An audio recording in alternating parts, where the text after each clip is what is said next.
म्हणून जो कोण आमच्या आदिवासींच्या आरक्षणाच्या बाबतीमध्ये बोलेल, हा चंदूभैया काय बोलतो की जो कोण आदिवासीच्या आरक्षणाच्या विरोधामध्ये बोलेल त्याला या नंदुरबार जिल्ह्यात फिरू देणार नाही. अरे भैया, हा काय तुझ्या बापाचा जिल्हा आहे का?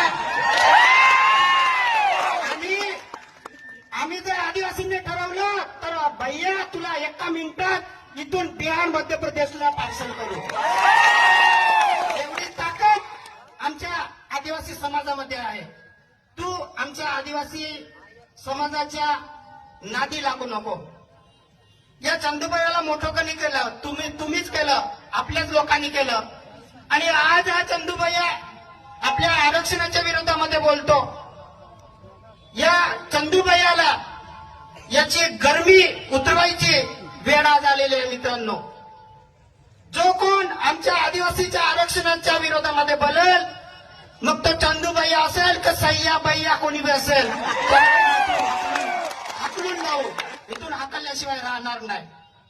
मित्रांनो, या लढाईमध्ये आम्ही बोगस आदिवासी आमदार लताबाई चंद्रकांत सोनवणे यांच्या विरोधामध्ये हायकोर्टामध्ये याचिका दाखल केली.